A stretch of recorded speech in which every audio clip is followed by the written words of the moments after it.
Can I help?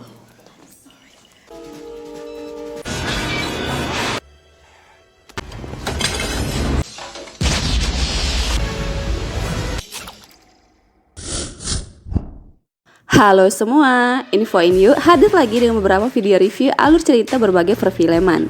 Perlu diingat video ini berisi spoiler ya. Bagi yang tidak suka spoiler, silahkan tonton di aplikasi atau situs terpercaya bagi kalian. Film yang akan kita rekap kali ini adalah film yang sangat terkenal hingga saat ini, yaitu film Mission Impossible. Pastinya sedikit banyaknya kalian pasti tahu dong sama film ini. Film Mission Impossible adalah film yang sangat menarik dan banyak dinikmati pencinta film. Selain karena diperankan oleh produser dan aktor tampan Tom Cruise, film ini juga banyak menciptakan beberapa serial karena kesuksesannya. Namun yang akan kita bahas kali ini adalah film Mission Impossible serial pertama yang dirilis di tahun 1996. Walaupun sudah lama, tapi ceritanya masih sangat seru dan adegan aksinya gak kalah dibandingkan serial-serial terbarunya. Gimana? Penasaran sama alur ceritanya? Tonton terus video ini, check it out. Film berawal dari beberapa orang yang sedang menonton sebuah monitor yang menampilkan adegan seperti penyekapan dan pembunuhan. Namun ternyata adegan itu adalah sebuah misi yang dilakukan oleh agen IMF, Impossible Mission Force, untuk membongkar sindikat kriminal. Agen IMF ini sendiri terdiri dari Ethan Hunt, Jack, Sarah, Hannah, dan Claire. Beralih di pesawat, Jim Phelps yang merupakan mentor agen IMF mendapat sebuah rekaman berisi misi selanjutnya yang akan dilakukan oleh agen IMF. Target mereka adalah mantan atase kedutaan Praha bernama Alexander Golitsyn yang sudah berkhianat karena telah mencuri daftar NOC CIA. Daftar NOC CIA adalah daftar nama-nama agen IMF yang bekerja di Eropa Timur, terdiri dari nama kode dan nama agen. Saat ini yang berada di tangan Golitsyn hanyalah sebuah kode. Namun nama kode ini sendiri tak bisa digunakan tanpa nama agen. Oleh karena itu, Golitsyn kabarnya akan mencuri daftar nama agen tersebut untuk dijual ke pihak asing. Tugas agen IMF adalah mengambil bukti foto pencuriannya, memata-matai siapa pihak asing yang bertransaksi dengannya, kemudian menangkapnya. Selesai menyampaikan informasi demi keamanan rahasia negara, rekaman itu pun terbakar dengan sendirinya. Jim kemudian mengumpulkan timnya. James sudah lama tak bertemu mereka karena ia ditugaskan untuk merekrut agen baru di Hotel Drake, Chicago. Sesuai arahan, James langsung membagi tugas timnya. Ethan, ketua tim, akan menyamar sebagai senator. Sarah sebagai narahubung kedutaan yang menemani Ethan untuk meletakkan kamera di tempat Golitsyn akan mencuri. Hannah mengawasi Golitsyn di dalam gedung. Jack meretas keamanan dan lift di sana. Dan Claire, istri James, mengawasi dari luar gedung. James kemudian memperingati mereka bahwa mereka harus berhasil dalam misi kali ini, karena jika tidak, data tersebut akan terungkap dan agen IMF seperti mereka akan dibunuh satu persatu oleh pelaku kriminal. Setelah itu, mereka mulai mengatur strategi, dan Jack, seorang peretas dan ahli teknologi, menyiapkan semua peralatan misi. Dimulai dari kacamata perekam, alat pendengar, peledak berbentuk permen karet darurat untuk Ethan, dan lain-lainnya. Keesokannya tibalah mereka menjalankan misi. Mereka mulai bergerak sesuai tugas masing-masing.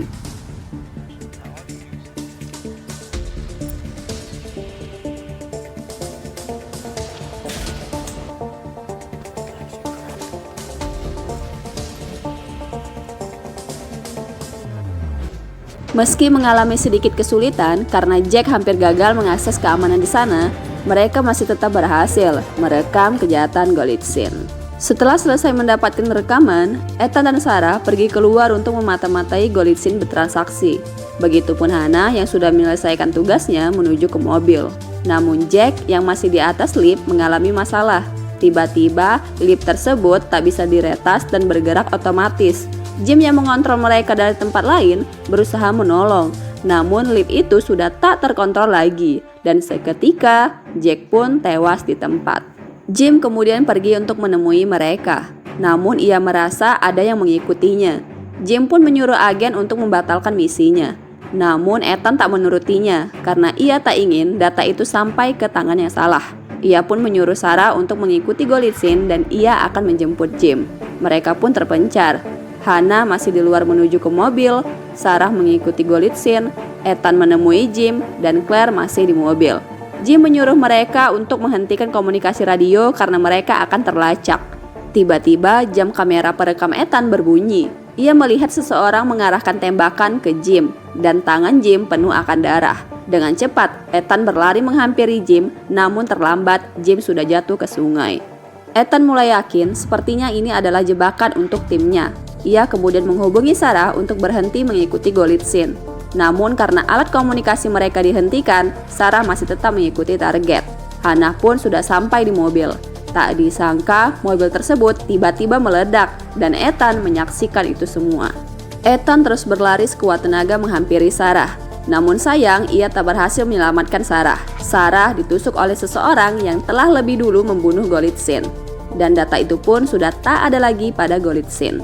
Dari kejauhan, tiba-tiba polisi datang. Ethan segera kabur karena ia tak sengaja memegang pisau pelaku. Ia tak ingin dijadikan tersangka. Ethan kemudian menghubungi direktur IMF bernama Kittredge. Ethan melaporkan semua situasi mereka. Ternyata Kittredge berada di lokasi yang sama. Ia menyuruh Ethan untuk menemuinya di sebuah kafe. Saat mereka bertemu, Ethan menyadari sesuatu. Ternyata ada agen IMF lain yang mengawasi mereka. Dimulai dari sepasang kekasih yang sedang mabuk-mabukan di luar gedung, pasangan yang berdansa di dekatnya, dan pelayan yang berdiri di belakang Hannah. Mereka semua berada di kafe tersebut. Kittredge kemudian memberitahukan bahwa misi mereka yang mereka jalankan itu sebenarnya adalah sebuah pancingan untuk membongkar siapa pengkhianat di agensi IMF yang disuap oleh pedagang senjata ilegal bernama Max untuk mencuri daftar NOC CIA dengan nama operasi pencurian Job 134. Meski saat ini mereka sudah mencuri daftar NOC CIA, nyatanya daftar itu adalah daftar palsu. Dan Golitsyn yang dikatakan sebagai seorang pengkhianat sebenarnya bukanlah pengkhianat. Ia juga agen yang ditugaskan untuk misi tersebut. Dan sekarang karena hanya Ethan yang masih hidup di antara teman-temannya yang sudah tewas, ia pun dicurigai sebagai pengkhianat tersebut. Ditambah lagi CIA menemukan dana gelap di rekening keluarganya.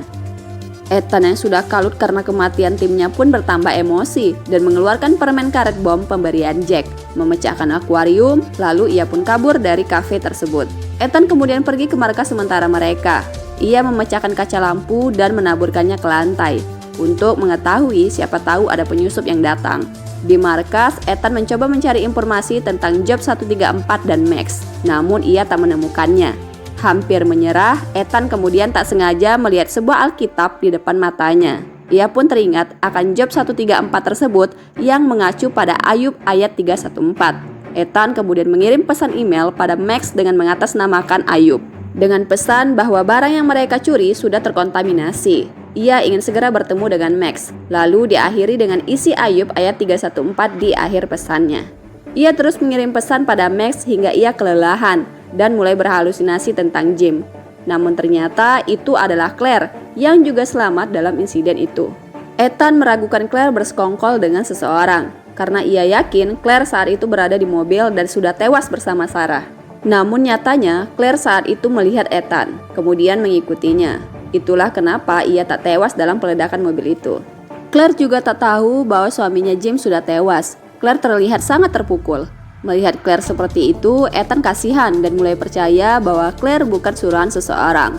Ethan kemudian memberitahukan pada Claire semua tuduhan yang menimpanya. Ia akan berpura-pura menjadi Ayub untuk bertemu Max dan si pengkhianat. Claire juga menawarkan diri ikut dalam misi itu untuk menangkap orang yang telah membunuh suaminya. Di saat bersamaan, Ethan mendapat pesan dari Max bahwa besok Ethan disuruh datang ke sudut kota di Praha, kemudian menemui seseorang di perberhentian bus untuk meminta korek api. Dan tibalah hari esoknya. Ethan datang menemui orang di perberhentian bus dan meminta korek api. Tak lama, datang seseorang yang menjemput mereka. Untuk bertemu Max, Ethan disuruh memakai topeng dan tanpa tahu ia dibawa kemana. Ethan akhirnya bertemu dengan Max tersebut, yang ternyata adalah seorang wanita parubaya. Max bertanya siapa Ethan sebenarnya dan kenapa Ethan ingin bertemu dia. Max ternyata sudah tahu Ethan bukanlah Ayub, karena setahu dia, Ayub tak pernah mengutip kalimat Injil di pesannya. Ethan kemudian memberitahukan pada mereka bahwa daftar yang mereka dapatkan dari Ayub adalah daftar palsu. CIA telah mengelabui mereka dengan memasang alat pelacak di daftar itu. Untuk membuktikan kebenaran dari perkataan Ethan, Max kemudian menyuruh anak buahnya membuka daftar tersebut. Dan benar saja, tak lama dari itu polisi datang hendak menyergap mereka. Beruntungnya mereka mulai mempercayai Ethan dan kabur dari tempat tersebut. Max kecewa pada kinerja Ayub.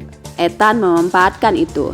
Ia kemudian membuat perjanjian dengan Max bahwa ia akan membawa daftar NOC CIA tersebut dengan syarat Max membayar 10 juta dolar padanya dan mempertemukan ia dengan Ayub.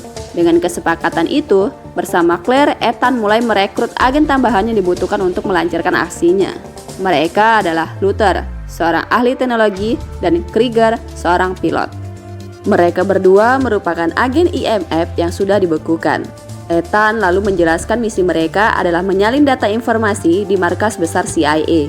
Ethan tak memberitahukan data tersebut adalah daftar NOC CIA. Meski begitu, Luther dan Krieger menolak kerjasamanya karena mereka tak ingin berurusan dengan CIA. Ethan kemudian membujuk mereka dan ya, berhasil.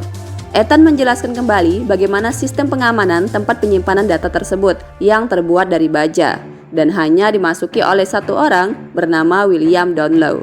Sebelum masuk, ia akan melewati serangkaian pengamanan seperti pengenalan suara, kode keamanan, pemindai retina, dan kartu kunci elektronika ganda. Setelah masuk, di dalam masih ada sistem keamanan lagi. Pertama, sistem kepekaan suara. Sedikit suara meski hanya bisikan akan tetap mengaktifkan alarm. Kedua, pendeteksi suhu. Alat tersebut akan terpacu jika mendeteksi suhu panas orang ataupun benda. Dan yang mengendalikan suhu tersebut berada di ventilasi yang dijaga oleh jaring laser. Dan terakhir, alat peka tekanan yang berada di lantai. Beban naik sedikit saja akan memicu alarm. Satu saja dari 3 sistem tersebut yang aktif, maka alarm akan langsung berbunyi. Singkat cerita, esoknya mereka mulai melancarkan aksinya. Ethan dan Krieger akan menyamar sebagai petugas pemadam kebakaran. Luther tetap di mobil meretas CCTV dan mentransfer data. Dan Claire menyamar sebagai karyawan CIA. Ethan dan Krieger menyusup ke ventilasi. Bersamaan itu juga, Claire mendekati William untuk memberikannya obat mual dan memasangnya pelacak. Kembali ke Ethan dan Krieger, Ethan menonaktifkan laser dan berhasil masuk. Ia juga berhasil mengambil daftar tersebut. Ya, meski ada beberapa halangan hampir ketahuan oleh William dan hampir jatuh karena tak kesengajaan Krieger. Namun sayang, meski berhasil, Krieger tak sengaja menjatuhkan pisaunya dan tertancap di meja yang akhirnya diketahui oleh William. Dan kemudian ia melaporkannya pada Kittredge. Di markas, Krieger mulai membuat ulah sudah tak ingin lagi diperintah oleh Ethan dan menginginkan bertemu pembelinya karena saat ini ialah yang memegang daftar NOC itu. Ethan yang sudah terlatih pandai membodohi Krieger. Dengan sebuah sulap, ia membohongi Krieger bahwa daftar NOC yang asli ada padanya. Krieger pun akhirnya membuang CD di tangannya. Ia tertipu, ternyata CD yang dibuang itu adalah CD berisi data asli daftar NOC. Setelah Krieger keluar, Ethan tak sengaja melihat tulisan di Alkitab yang ia gunakan untuk berkomunikasi dengan Max. Kitab itu bertuliskan Hotel Drake di Chicago.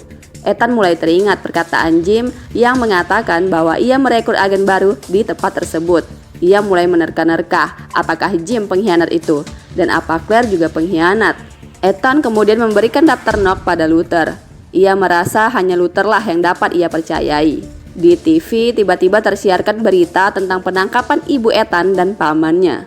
Mereka ditangkap karena diduga sebagai otak di balik organisasi narkoba tingkat internasional. Ethan sangat emosi dan sudah tahu siapa dalang di balik penangkapan keluarganya. Ia langsung menuju telepon umum untuk menelpon Kittredge. Kittredge segera menyuruh anak buahnya melacak lokasi Ethan dari telepon tersebut. Ethan mengatakan betapa kesalnya ia akan berita keluarganya itu. Hampir menuju di detik terakhir pelacakan, Ethan menutup teleponnya. Mereka tak menemukan lokasi tepat Ethan. Namun ternyata Ethan sengaja melakukan itu agar Kittredge tahu bahwa saat ini ia berada di Inggris, walau tak tahu di mana tepatnya. Namun hal yang sangat mengejutkan, Jim yang dikira Ethan sudah mati ternyata masih hidup. Jim mengatakan bahwa yang menembaknya adalah Kittredge. Kittredge lah pengkhianat itu. Sebenarnya Ethan sudah tahu bahwa pengkhianat tersebut adalah Jim. Ia menafsirkan bahwa Jim lah yang sudah membunuh Jack. Ia tahu Jim merekayasa penembakan terhadap dirinya sendiri dan ia juga sudah tahu Krieger adalah kaki tangan Jim yang membunuh Sarah dan Golitsyn. Karena pisau yang sering dibawa Krieger sama dengan pisau yang tertancap di tubuh Sarah. Namun Ethan masih bingung siapa yang membunuh Hannah karena ia masih tak yakin apakah Claire terlibat dalam kejahatan itu. Ethan kemudian membocorkan rencananya bahwa besok ia, Claire, Luther, dan Krieger akan bertemu Max di kereta menuju Paris untuk menyerahkan daftar Knock. Dengan perjanjian, Max akan mempertemukannya dengan Ayub si pengkhianat. Hari berlalu, Kittredge sudah berada di London. Ia mendapat amplop berisi sebuah tiket kereta api dari London menuju Paris dan sebuah jam tangan perekam. Ia pun langsung meluncur ke stasiun London. Di kereta, Max dan anak buahnya sudah mendapat CD berisi daftar Knock CIA. Max kemudian memberitahukan letak uang $10 juta yang Ethan inginkan. Tanpa Max ketahui, Luther yang duduk di belakang mengacaukan jaringan koneksi mereka, sehingga ia tak bisa mentransfer data itu. Namun tak berlangsung lama, Luther kemudian pergi karena ia melihat Kittredge juga berada di sana. Jaringan koneksi mereka pun akhirnya kembali. Max menelpon Ayub untuk datang menemui Ethan. Claire juga melihat Kittredge di sana. Ia pun pergi ke sebuah ruangan. Di ruangan itu ia bertemu seseorang yang tak lain adalah Jim. Ternyata Claire juga bersekongkol dengan Jim. Mereka berdua adalah dalang dibalik semua insiden yang dialami Ethan dan timnya. Namun mengejutkan, ternyata pria itu bukanlah Jim, melainkan Ethan yang memakai topeng berwajah Jim. Keraguan Ethan pada Claire sudah menghilang. Ia tak percaya Claire juga seorang pengkhianat. Bersamaan itu, Jim datang menodongkan senjatanya. Ethan kemudian mengeluarkan kacamata perekam yang ternyata terhubung pada jam Kittredge. Sekarang Kittredge sudah tahu bahwa Jim masih hidup dan dialah pengkhianat itu. Sudah terdesak, Jim pun menembak Claire hingga ia tewas. Lalu kabur menuju atap kereta agar ia bisa kabur menggunakan helikopter yang dikendarai oleh Krieger, kaki tangannya. Ethan mengejarnya dan menghalangi Jim untuk sampai ke helikopter tersebut. Hingga di terowongan pun mereka saling menghalangi satu sama lain. Begitupun Krieger. Namun Ethan masih punya senjata pemberian Jack, bom permen karet. Ia pun menempelkan permen karet tersebut di helikopter itu hingga meledak dan mereka pun tewas bersama helikopter tersebut. Di dalam kereta, Kittredge yang dibantu Luther juga sudah menangkap Max dan anak buahnya. Ethan berhasil membersihkan nama baiknya, begitupun ibu dan pamannya juga sudah dibebaskan. Ethan dan Luther kini kembali diakui sebagai agen Knock CIA. Setelah insiden itu, Ethan pergi berlibur. Di pesawat seperti Jim, Ethan juga ditawari sebuah rekaman. Ya, mungkin misi selanjutnya. Dan film pun tamat. Nah, gimana menurut kalian alur ceritanya? Apakah sudah cukup menghibur? Jika ya, jangan lupa tekan subscribe dan like-nya ya. Terima kasih sudah menonton dan sampai jumpa di video selanjutnya.